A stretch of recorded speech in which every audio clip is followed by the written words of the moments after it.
ചരിത്ര പ്രസിദ്ധമായിട്ടുള്ള ആലുവ ശിവക്ഷേത്രത്തിലാണ് കേട്ടോ ഞാൻ വന്നിട്ടുള്ളത്.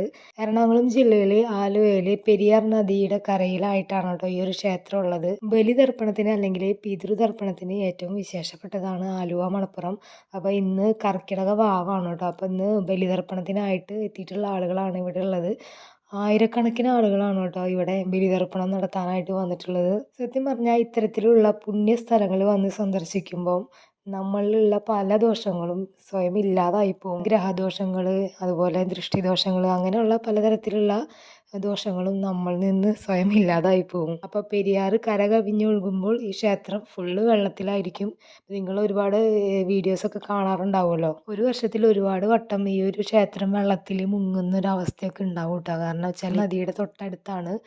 അപ്പോൾ എപ്പോൾ വേണമെങ്കിലും നല്ലൊരു മഴ പെയ്ത് കഴിഞ്ഞാൽ ക്ഷേത്രം ഫുള്ള് വെള്ളത്തിലാവും. മാസത്തിൽ ശിവരാത്രിയാണ് കേട്ടോ ഇവിടുത്തെ മെയിൻ ആഘോഷം എന്ന് പറയുന്നത്. അപ്പം ആ ഒരു സമയത്തൊക്കെ ഇവിടെ ഗംഭീര പരിപാടികളൊക്കെ ആയിരിക്കും. ഈ ശിവരാത്രി കഴിഞ്ഞ് പിറ്റേ ദിവസം ഇതുപോലെ ബലിതർപ്പണം നടക്കാറുണ്ട്. അതിനും ഒരുപാട് ആളുകൾ വരുന്നതാണ്. ശിവരാത്രിയുടെ സമയത്തും അതുപോലെ കർക്കിടക വാവിൻ്റെ സമയത്തുമാണ് ഇവിടെ മെയിനായിട്ട് ഒരുപാട് ആളുകൾ വന്നിട്ട് ബലിതർപ്പണം നടത്തുന്നത്.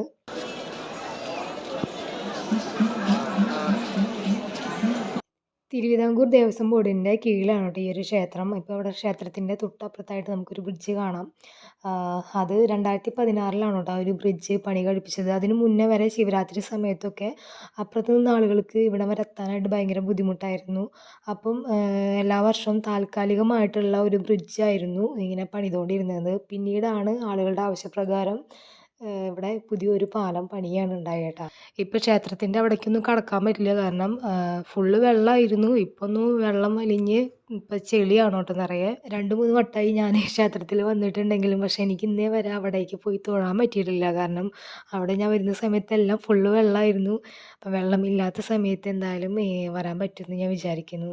ഭഗവാൻ ശ്രീരാമൻ ജടായുവിന് ബലിതർപ്പണം നടത്തിയത് ഇവിടെയാണെന്നാണ് കേട്ടോ ഒരു വിശ്വാസമുള്ളത്. അപ്പം അതിൻ്റെയൊക്കെ സ്മരണാർത്ഥമാണ് ശിവരാത്രി സമയത്ത് ഇവിടെ ബലിതർപ്പണം നടത്തുന്നത്. ഈ ഒരു സമയത്ത് ക്ഷേത്രത്തിൻ്റെ അവിടേക്ക് വണ്ടിയായിട്ട് വരാനൊക്കെ കുറച്ച് ബുദ്ധിമുട്ടാണ് കേട്ടോ. കാരണം ആളുകൾ ഒരുപാട് നടന്നു പോകുന്നത് കൊണ്ട് നമുക്ക് എവിടെയും വണ്ടിയൊന്നും പാർക്ക് ചെയ്യാനുള്ളൊരു സ്ഥലവും ഇല്ല. അപ്പോൾ എന്തായാലും മെയിൻ റോഡിൻ്റെ അവിടെ എവിടെയൊക്കെ വേണം വണ്ടി പാർക്ക് ചെയ്യാനായിട്ട്. അപ്പോൾ ഒത്തിരി ആളുകളുണ്ടായിരുന്നു കേട്ടോ. കാരണം ബലിതർപ്പണം എന്ന് പറയുമ്പോൾ നമ്മുടെ പിതൃക്കൾക്ക് വേണ്ടിയിട്ട് ചെയ്യുന്നൊരു അവരുടെ ആത്മാവിന് ശാന്തി കിട്ടാനും ഒക്കെ വേണ്ടിയിട്ടാണ് നമ്മൾ പിതൃതർപ്പണം നടത്തുന്നത്. അപ്പോൾ അതിന് വേണ്ടിയിട്ട് ഒരുപാട് ആളുകളാണ് വരുന്നത്. ഈ റോഡിൻ്റെ 2 സൈഡിലായിട്ടും ഒരുപാട് കച്ചവടക്കാരൊക്കെ ഉണ്ട് കേട്ടോ. നമുക്ക് എന്തെങ്കിലുമൊക്കെ വാങ്ങിച്ച് പോകണമെന്നുണ്ടെങ്കിൽ വാങ്ങിക്കാം.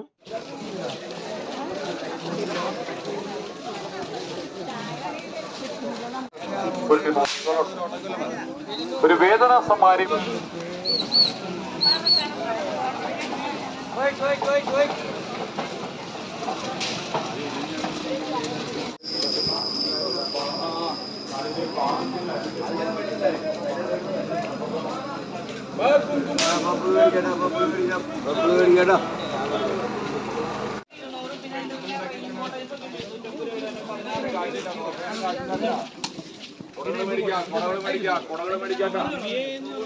മേടിച്ചു പോവാം. കരിമ്പീന്നെടുക്കുന്നില്ല, പനയിന്നെടുക്കുന്നതാണ്. പനം ചക്കര, ചുക്ക, കുരുമുളക്, കാപ്പിപ്പൊടി, പനച്ചക്കര മേടിച്ചു പോകുമ്പോ കരിമ്പീന്നെടുക്കുന്നില്ല, പനയിന്നെടുക്കുന്നതാണ്. പനം ചക്കര, ചുക്ക, കുരുമുളക്, കാപ്പിപ്പൊടി, പനച്ചക്കര മേടിച്ചു പോകുമ്പോ ചക്കര മേടിച്ചു പോകുമ്പോ